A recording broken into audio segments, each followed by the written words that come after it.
आपके जैसे दो विद्यार्थी थे और वो दोनों विद्यार्थी जो है वो चाहते थे कि गुरुजी हमको आपसे ही पढ़ना है। अब गुरुजी भी ये देखना चाहते थे कि किस विद्यार्थी को पढ़ाना है या किस विद्यार्थी को पढ़ाया जा सकता है।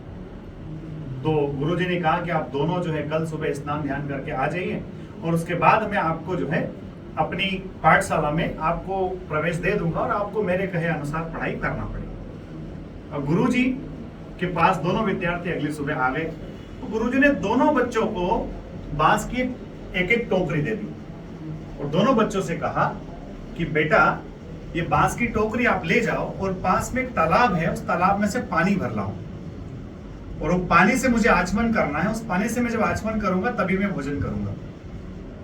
अब दोनों विद्यार्थी वो बांस की टोकरी लेकर के पास के तालाब पे चले गए। तालाब जो है 1-8 किलोमीटर दूर था और दोनों विद्यार्थी जैसे ही तालाब से टोकरी भरे और एक कदम भी उस तालाब के बाहर नहीं निकाला और टोकरी खाली हो जाए, तो दोनों विद्यार्थी 5-10 मिनट तक ऐसा प्रयास किया और उसके बाद एक विद्यार्थी जो था उसका दिमाग घुमा और उसने कहा कि शायद ये गुरुजी सठिया गए हैं और ये सठियाया हुआ आदमी मेरे को क्या ज्ञान देगा, मुझे ऐसे गुरु से कोई ज्ञान नहीं लेना है। और वो बांस की टोकरी पास में ही तालाब के फेंक करके वो व्यक्ति अपने घर चला गया, वो विद्यार्थी अपने घर चला गया। और दूसरा जो बच्चा था, दूसरा जो विद्यार्थी था, उसके मन में विचार आया कि गुरुजी ने अगर मुझसे कहा है कि इस टोकरी में पानी भर के ले आइए, इस टोकरी के पानी से मैं आचमन करूंगा फिर भोजन ग्रहण करूंगा, तो गुरुजी ने जरूर कुछ ना कुछ सोच करके ही बोला होगा और मुझे प्रयास तब तक करना चाहिए जब तक मैं इस टोकरी के माध्यम से उतना पानी वहां तक ना पहुंचा दूं जिससे मेरे गुरुजी आचमन कर ले और अपना भोजन ग्रहण कर ले।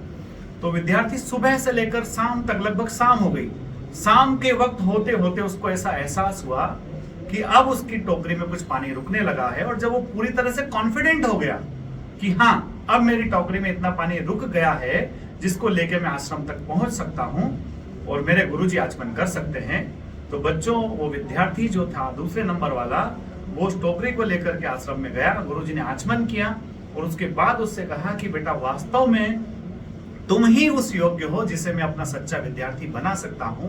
क्यों?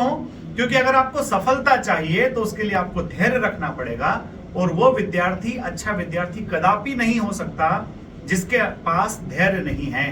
चूंकि उस विद्यार्थी के पास धैर्य था, वो सुबह से लेकर शाम तक तालाब में प्रयास करता रहा, बांस दिन भर में फूल गया, वो टोकरी के जो छेद थे वो छेद धीरे धीरे बंद होने लगे और वो विद्यार्थी उसी टोकरी के माध्यम से पानी लेकर के आया और जो टोकरी फेंक करके चला गया था, ना गुरुजी ने उसके बारे में चिंता की और ना उसको खुद को भी इस बारे में कोई चिंता थी कि मुझे आगे कुछ करना है। तो बच्चों, आपसे मेरा एक ही आग्रह है कि हम जब मेहनत करते हैं तो मेहनत और धैर्य दोनों हमारी परीक्षा ले रहे होते हैं और आप जितना धैर्यवान रहेंगे, और धैर्यवान ही नहीं रहना है, धैर्यवान होने के साथ साथ आपको मेहनत भी करना है।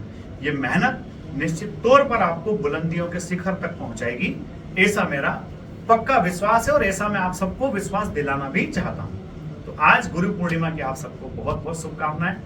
आप सबका दिन शुभ हो, मंगलमय हो। आपको स्टोरी अच्छी लगी होगी, समझ में आया कि नहीं आया मेरी स्टोरी का सार? यस। तो आप जो है अब अगले क्वेश्चन की ओर चलते थे। इसमें मैंने कहा था कि देखो स्टोरी सुनेंगे और स्टोरी में मजा भी आएगा और वास्तविक